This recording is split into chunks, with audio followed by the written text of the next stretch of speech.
We know the New York Islanders are a better team on paper than they were a month ago, but how do they compare right now to the rest of the NHL? We'll take a look at the offseason power rankings, all that and more coming up on today's Locked On Islanders podcast.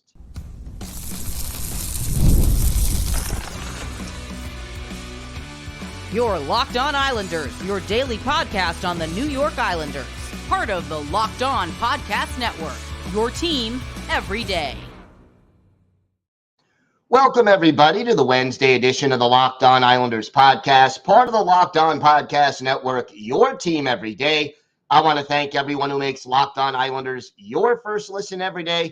Don't forget to subscribe on YouTube or wherever you get your podcasts so you never miss an episode. Today's episode is brought to you by FanDuel. Make every moment more. As playoffs are in our rearview mirror, the sports stop sportsing the way we want them to. But this summer, FanDuel is hooking up all customers with a boost or a bonus daily. That's right. There's something for everyone every day, all summer long. Visit FanDuel.com to get started. We've got a lot to get to on today's show. But first, if there's something Islanders related on your mind, if you have a question, a comment, maybe a topic you'd like us to discuss on a future episode, you can email us at lockedonislanders@gmail.com. And if you leave your first name and where you're from, we're happy to mention you on the show whenever we discuss what's on your mind. You could also follow the show on X at Locked On Isles. And you could follow me, Gil Martin, on X at Ice Wars, NYR VSNYI. We'll keep you up to date on all things Islanders all year long during the offseason. That includes hirings, firings, trade rumors, free agency, the draft. If it's happening to your New York Islanders, we'll cover it here on the Locked On Islanders podcast. And it's always great to talk a little Islanders hockey with you, game time or anytime. So I wanted to start off today's show discussing the offseason power rankings. Because we know the Islanders, with the re-signing of Mike Riley and the free agent addition of Anthony Duclair, are a better team on paper than they were at the end of last season. Now, instead of 4 top 6 forwards, this team has 5. Ideally, you want 6, maybe more, but 5 is better than 4. And essentially, the Islanders took a second-round talent, paid him like a third liner, and inserted him into the top line most likely. So it was a good value. It's a good addition. I'm happy with Duclair. And, let's hope he adds something to the lineup. But the Islanders improved on paper, but what about the other teams across the National Hockey League? Well, Bleacher Report recently released their off-season power rankings done after the free agent market opened. And we're going to talk about, where the Islanders fit in there. And, whether we agree or disagree, I think they generally have it right. Now, I'm not going to focus on the Western Conference for now. So sticking with the Eastern Conference, because those are the teams the Islanders are battling for playoff spots against. Number 1 overall in the league, and obviously first in the Atlantic Division, the defending Stanley Cup champion, Florida Panthers. Can't dispute that. The defending champions belong at number 1 until they're dethroned. But, yes, they're not as good as they were a year ago, but they're still a darn good hockey team. At number 4 in the league, first in the Metropolitan Division, the New York Rangers. Again, the Rangers did lose some talented players. They're not expected to be as good as they were a year ago when they won the President's Trophy, but still number 1 in the Metro, according to Bleacher Report. At 5 overall and second in the Atlantic Division, the Boston Bruins, even without Linus Ullmark, who they traded away. In the number 9 spot, the Carolina Hurricanes, second in the Metropolitan Division. Again, lost Jake Gunsel, lost Brady Shea, Brent Pesce, Teuvo Teravainen. Yeah, they added a couple of guys in Sean Walker and Shane Gostisbehere, but on paper, again, Carolina not as good as they were at the end of last season. In third place in the Atlantic and 12th overall, the Tampa Bay Lightning, even though they no longer have Steven Stamkos, but hey, Jake Guentzel, a good addition. At 14, the Toronto Maple Leafs, a team that may or may not have John Tavares as their captain, they would be fourth place in the Atlantic and therefore the first wild card, according to this scenario. At the 15 overall spot and third in the Metropolitan, the Washington Capitals. And look, they added Pierre-Luc Dubois. They added Andrew Mangiapane. They got a new goalie in Logan Thompson. And, of course, Jacob Chychrun also added. They were just behind the Islanders in the standings last year. Now, according to Bleacher Report, they are expected to be just ahead of them. In 16th in the league, which is, by the way, dead in the middle, and fourth in the Metropolitan Division, your New York Islanders. And look, let's face it, I think this is about right. You could argue the Islanders should be ahead of the Capitals. Maybe, you want to argue that, there are other teams that have fallen more or risen less. But I think this is where the Islanders roughly are in relation to the rest of the league. That would get the Islanders, according to this poll, the second wild card in the Metropolitan Division, and they would open the playoffs, in theory, against the Florida Panthers, with the Panthers having home ice advantage. Again, it puts the Islanders in the messy middle.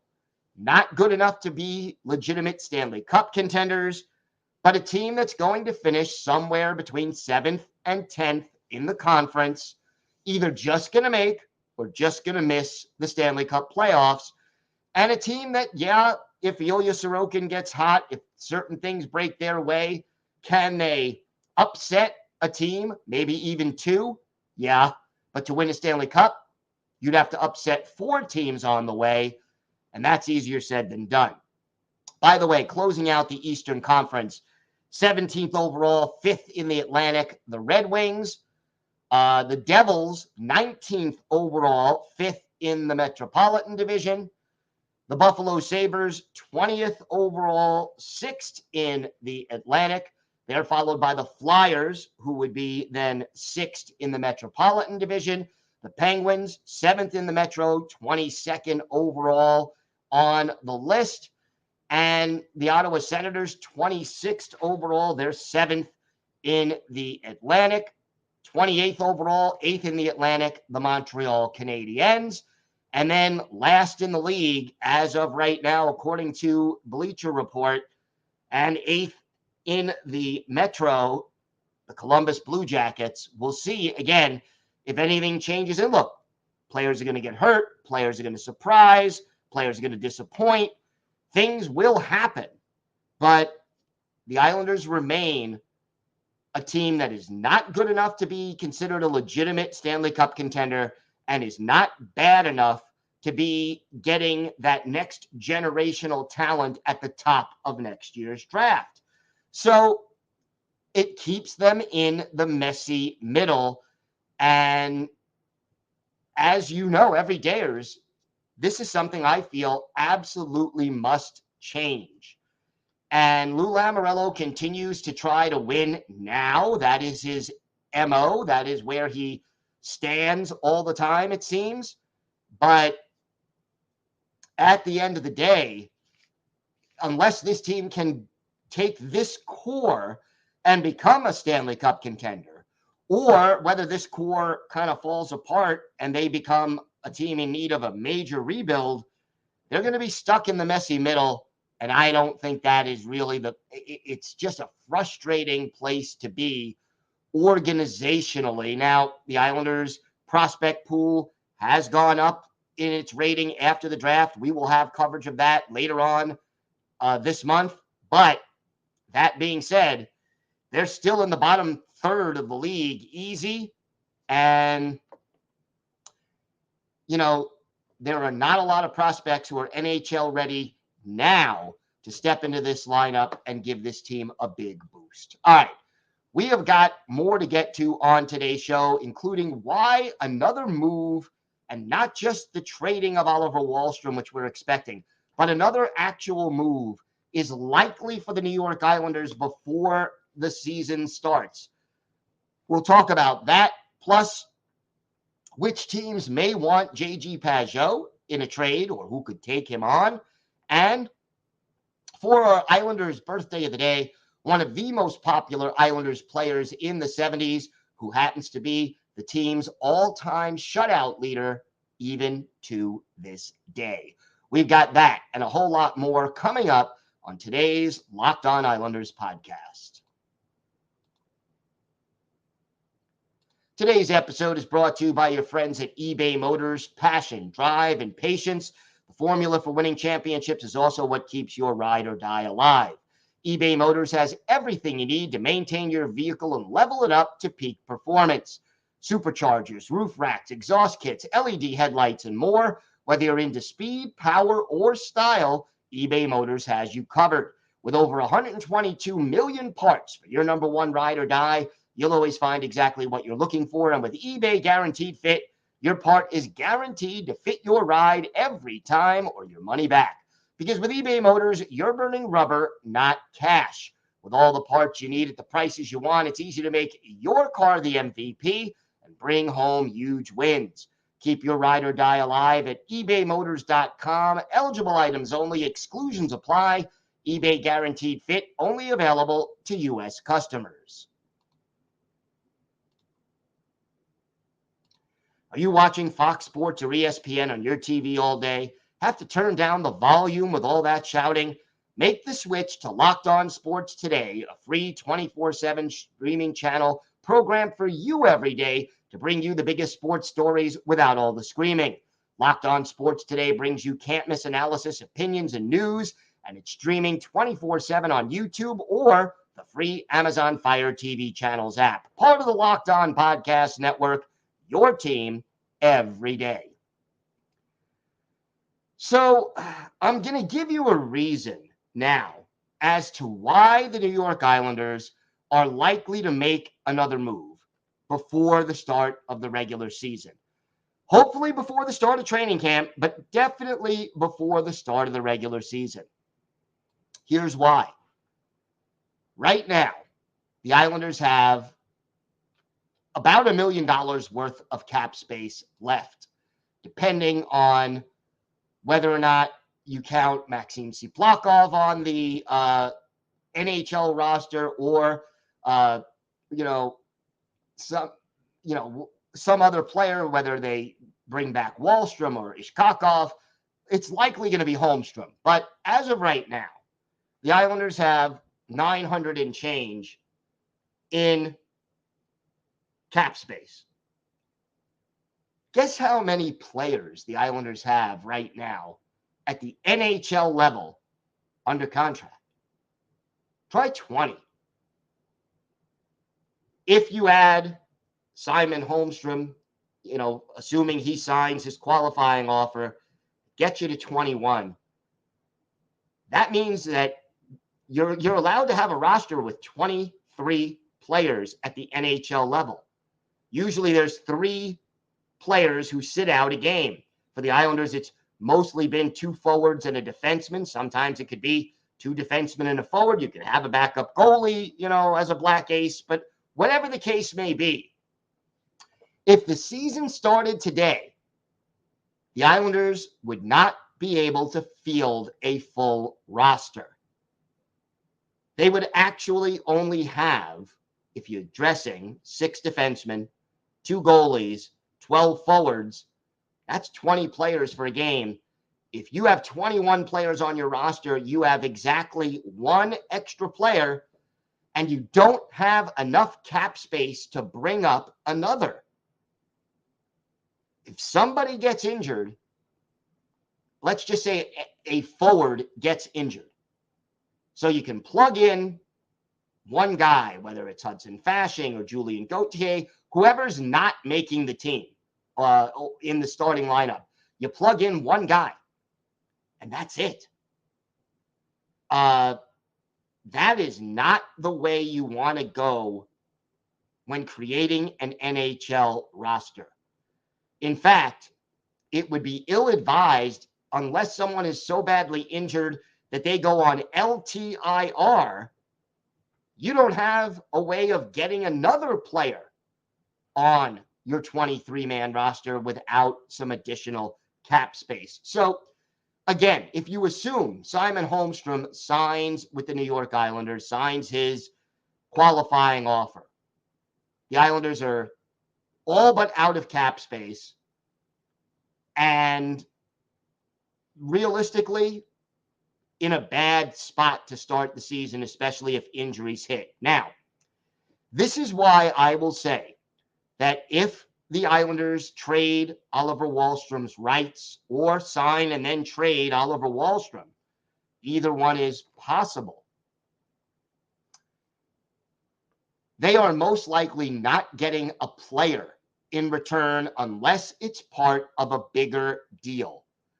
If the Islanders just want to trade Oliver Wahlstrom for another player who is also making, less than $1 million a year, roughly the same salary as Oliver Wahlstrom, you are over the cap and unable to make anything happen without either putting someone on waivers or sending someone to the minors or making some kind of a deal. So most likely, if Wahlstrom is traded, it's for a draft pick, a player they could stash in the minors without having to expose him to waivers and possibly lose him, or it's part of a bigger deal that gets the Islanders a little more cap space. They cannot even re-sign Oliver Wahlstrom right now to the – well, okay, they could because you can go up to 10% over the cap before week 1. But if they were to sign both – if they were to sign Oliver Wahlstrom today and keep him for the coming season, they couldn't also sign Simon Holmstrom without making another move before opening day to free up cap space. This cap situation is so bad right now that the Islanders cannot even fill in a 23-man roster to start the season unless another move is made. And let's face it, if you want to do that, you want to add 2 more players, you've got to at least move on from $2 million roughly in salary. And, you can't just get rid of one guy. You got to get rid of 2. Or you got to get rid of one guy who can free up that much money. Since Lou Lamoriello became the general manager, the Islanders have always filled out a 23-man roster. It is rare that a team mismanages the cap so badly that they cannot fill in all the available spots on an NHL roster. It is just poor cap management. Now, on July 10th, which is today, that's not that big a deal. But come October 10th, and by the way, that means the season is now exactly, 3 months away. Come October 10th, this team has to fill in some spots. And again, there's time. You can make that trade the day before training camp. You could put someone on waivers, the day before the season starts and clear out the cap space. But right now, this team is just not in a good position cap-wise. And again, if we go back to what we were talking about in our first segment, they are still in the messy, muddy middle. Good enough to fight for a playoff berth, but not good enough to be considered a top 10 cup contender. And the lack of cap space and the lack of NHL-ready prospects kind of keeps them there. The Islanders organization is taking some steps forward, But in the big picture, it feels like they're on a treadmill, which means you could run fast and make a move, but you're not getting very far. And that is frustrating for fans. Hopefully, before the season gets underway, Lou Lamoriello finds a way to turn that around. And if he doesn't, it's got to turn around by next offseason. Check out Everydayers. You know, we talked about it a couple of days ago. If you didn't get a chance to see that episode talking about the 2025 cap situation a year from now, make sure you check that out. We have got more to get to on today's show. We will talk about some teams that might be interested in JG Pageau. We'll also talk a little bit about, well, we'll have our Islanders birthday of the day, one of my favorites when he was with this team. All that and more coming up on today's Locked On Islanders podcast.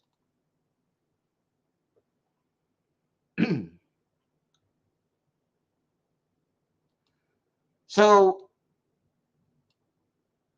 the New York Islanders, basically, again, JG Pageau, probably the player most talked about if the Islanders are going to move on from somebody. And it makes sense on a certain level. Although if you want to maximize the asset, yeah, they probably should have traded him last at the trade deadline or, you know, maybe at a different point. But here we are.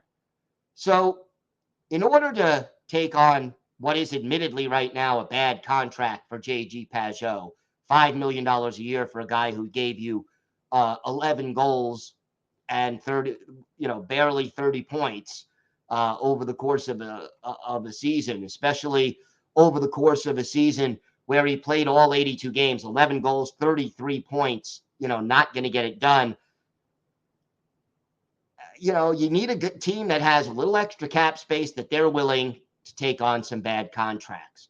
So generally speaking, there's two categories. You're looking at a team that is in a rebuild and needs a veteran to try to help mentor some of the younger players in their rebuild, or you need a team that feels like a bottom six experienced forward like JG Pageau could be the last piece of their puzzle. And whoever it is, they obviously need cap space. So if we do this in alphabetical order, you got the Anaheim Ducks. There's a team that is definitely in a rebuild. And guess what? The Ducks still need to get to the cap floor. So they could take on a bad contract or two to do that. They have some promising young players in their core who Pageau may be able to mentor. He would certainly be playing every day, and he certainly could help them on the penalty kill. And as a checking forward, a team that struggled defensively, you want to show those young players, hey, this is how you back check. This is how you tie people up in your own zone. This is how you take a face-off in the defensive zone. This is how you kill penalties. All of those things make sense. And again, you may have to sweeten any deal with Pageau by adding a draft pick to the equation. The Calgary Flames are also there. They've lost a lot of talent, including Jacob Markstrom, their goalie. They're in a rebuild now. They were kind of hesitant to admit they were in a rebuild. They still have some talent. I mean, you got Nazem Kadri and Jonathan Huberdeau and Mackenzie Weegar still on the roster. But, Pageau, they have the cap space to take on Pageau. They probably would want a younger player in addition to help with their rebuild. Maybe a draft pick would do it, but a prospect probably be something they're more interested in. Islanders don't have a lot of them that are NHL ready, but I got to put them on the list. Next on the list, the Seattle Kraken, the NHL's youngest team. They struggled. Boy, did they struggle to score. Pageau not going to give you a lot of offense, but he might be able to help some players learn what to do at the NHL level. They did add Chandler Stevenson, so that helps their offense a little bit. And Dan Bilesma is their coach, but a third-line player like Pageau could be a good addition to the Kraken. And again, they have the cap space. The Blues, St. Louis Blues, would be the fourth and final team on this list. Realistically, they've got to do more of a youth movement. Pageau, well, again, could help if the Islanders throw in a pick or a prospect, and he could help them transition from the veteran team that, has only a few players left from their 2019 Stanley Cup win to a team that realistically could get that rebuild going and add a few assets while giving them a confident NHL bottom six forward in the short term. We'll see whether or not Lou makes a deal this offseason, waits till the offseason, or does nothing and keeps JG Pageau. All of those are possibilities. We'll see what he decides to do. But those are some teams who have an incentive and the cap space to possibly take on his deal. Time now for our Islanders birthday of the day. And, today is the 76th birthday of former Islanders goalie Glenn Chico Resch. Chico, only 5'9", 165 pounds in his playing days. Got the nickname Chico because he looked a lot like Freddie Prinze from the TV show Chico and the Man. Joined the Islanders for a couple of games in 73-74 before emerging as one of the team's most popular players in 74-75. He was really the bigger part of that amazing playoff run. Last week, everydayers may remember, we talked about the 1-0 shutout in Game 7 against the Penguins in that 75 quarterfinal series that helped the Islanders come back from a 3-0 series deficit. They were only the second team in league history to do that. Chico got a shutout in the 7th and deciding game. He remained with the Islanders through the middle of the 80-81 season when he was dealt to the Colorado Rockies in a deal that netted the Islanders Mike McEwen, among other things. But Chico, really just a great player.